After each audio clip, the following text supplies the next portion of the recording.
Hey brother! Then, without really meaning to, over the years, I have collected many versions of the Harry Potter series. I mean, of course, I have all the ones we stayed up until midnight at Barnes & Noble to collect as they came out. Duh. But then I also have the entire series on ebook. My wife used to give me a book on CD every year for my birthday or Christmas, so I would have something to listen to while I drove to go see her.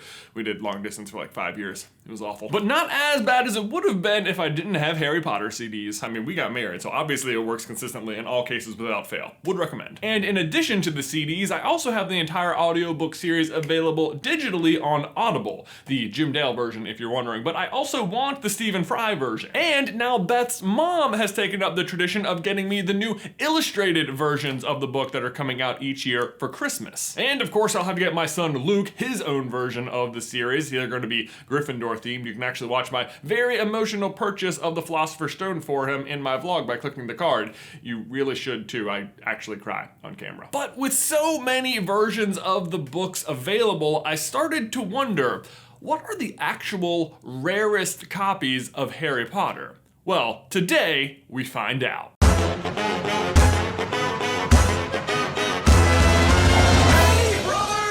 By the way, speaking of rare and exclusive, we just got in the latest Super Carlin Brother pins available exclusively via our Patreon. There are only 200 available. You can check that out via link in the description. By the way, I am not even close to being done collecting these books. If you go to the Bloomsbury website right now, they have brand new artwork for the covers, they have adult versions, they have house-themed versions, and I guess all I'm saying is if anyone needs any gift ideas for me, But those are all pretty commonly available. What we are talking about today is the very uncommonly available Harry Potter books. Let's start with what you might expect to be rare and hard to get a hold of.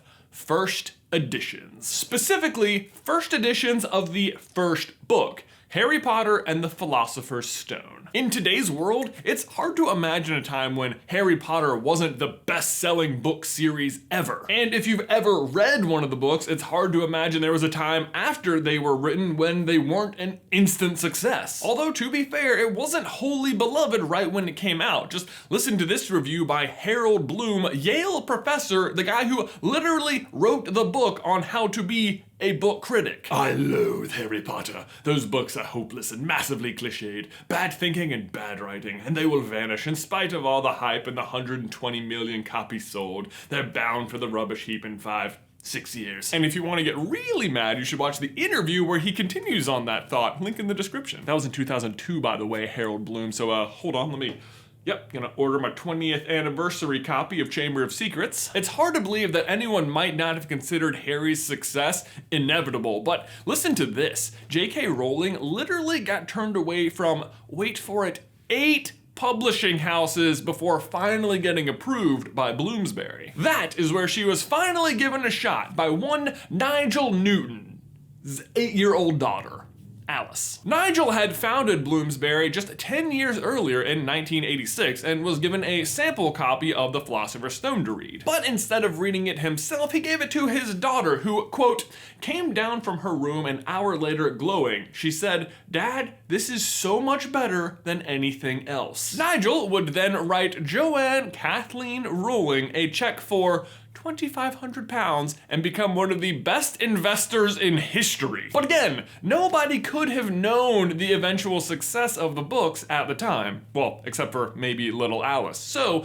when they first published the book, they published a mere 500 copies, 300 of which went to libraries. Meaning there are probably less than 200 copies of the first print of the first edition of the Philosopher's Stone in any sort of nice condition. But if you are interested in tracking down such a rare version of the book, there are some things you should be aware of before you consider forking over the dough. And by dough, I mean probably at least 5 figures. The highest one has ever sold for so far is $81,000 US.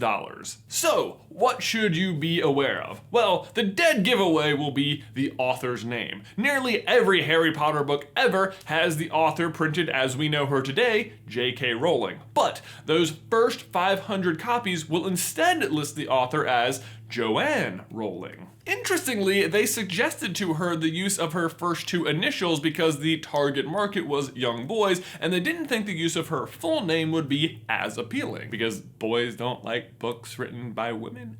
But sexism aside, even with the initials, they had an issue because Joanne Rowling didn't have a middle name. So she offered up a K for Kathleen, the name of her paternal grandmother. Either way, be on the lookout for Joanne Rowling. That'll be the big one. The next thing to look for is going to be on the copyright page, and it'll be a series of numbers: 10, 9, 8, 7, 6, 5, 4, 3, 2, 1, in that order. This is the indicator that that book is in fact from the first print, which is what you want. The way it works is each number represents how many prints have happened. If it was like the third printing of the book, the numbers would stop at 3. But which print it is really matters, because it's not too hard to have a first edition Harry Potter and the Philosopher's Stone. It's really, really hard to have a first edition first print of Harry Potter and the Philosopher's Stone. Because as we said earlier, that first printing after the Alice approval, there was only 500 copies of. Even the second printing there was only 1,000 of, and the third printing for some reason went back to 500 again. So weirdly, 1 and 3 are the big ones. 3 is also big because it's the first time the book had a dust jacket. But so if you ever have one of those friends, it's like, oh, don't touch that, it's a first edition Harry Potter book. First of all, touch it,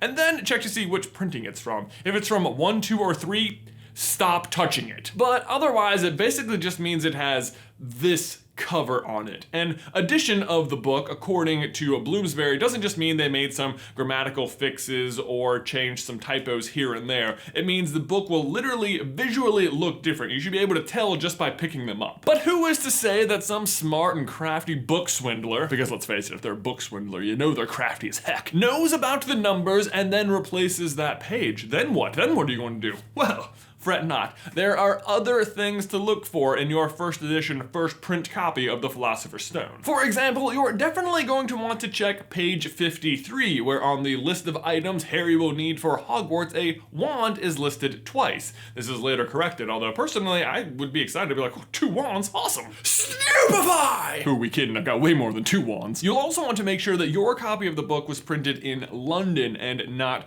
Canada or Australia or somewhere else. That's another way they can seemingly get the numbers to line up. And make sure it's the standard copy of the book, not the deluxe edition or the large print edition or something like that. Not particularly exclusive to the first printing of the book, but still really cool, is that on the back of the first 17 printings of the book, it featured a different version looking of Dumbledore with a short beard, and it was like that until J.K. Rowling personally requested a change. Although I suppose it's worth noting, we're calling him Dumbledore because that's what he eventually morphed into, but the original drawing wasn't maybe necessarily intended to be him, just a different eccentric looking wizard. But getting back to the rarity of the book, the same logic can pretty much be applied to every other book in the series as well, with the first edition first print always being the most valuable. But Philosopher's Stone and the US Sorcerer's Stone are definitely the most valuable because there's just so few of them. Outside of just print order though, there are some other things that might increase the value of the book. For example, anything signed by Jo herself is absolutely going to increase the value, but interestingly, this almost works in reverse order. See, early on, before she was, richer than the Queen, J.K. Rowling was just like any other author, and whenever she released a new book, she would go on tour and sign hundreds of thousands of copies of her newly released books. But as time went on and she became more and more successful and Harry became more and more popular, the need for her to go on these tours to promote these books vanished. In fact, after Order of the Phoenix, she stopped going on the book tours altogether and only signed books for charity events. So, if you have a signed copy of the Half-Blood Prince or the Deathly Hallows, you definitely have something quite rare there, especially if it's a first print, first edition. But as elusive as it sounds, a signed copy of a first Philosopher's Stone is not actually as rare as it gets.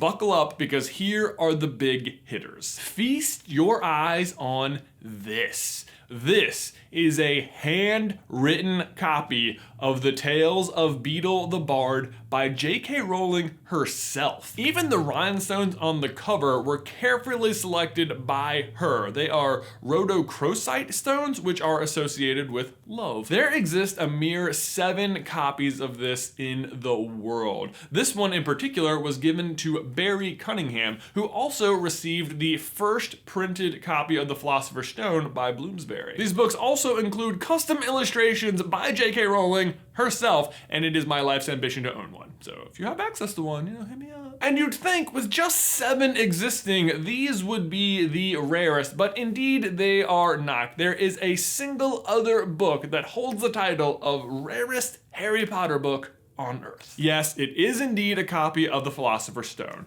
It's signed, it's first edition, it's first print, but what makes this one so special is that it is annotated by hand by J.K. Rowling. And it is, or was, J.K. Rowling's own personal copy of the book, which she annotated for a charity auction in 2013. It contains drawings, notes in the margins, and a 43-page account of her writing of the first book, and sold at that auction for, I don't know, like £150,000. Actually, fun fact, the rest of that event featured 50 more books, also signed and annotated by their authors, and the sum total from the entire day was £440,000.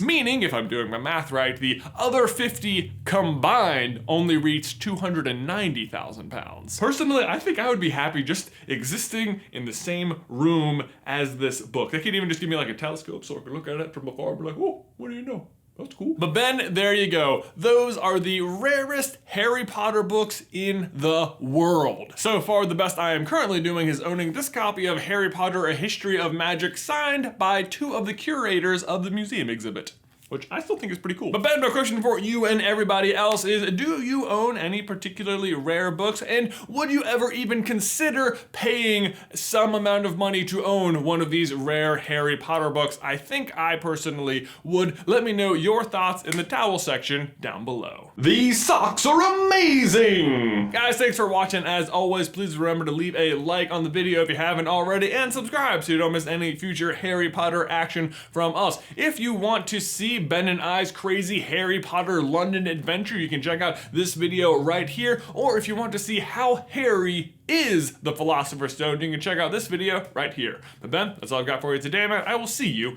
in another life, brother.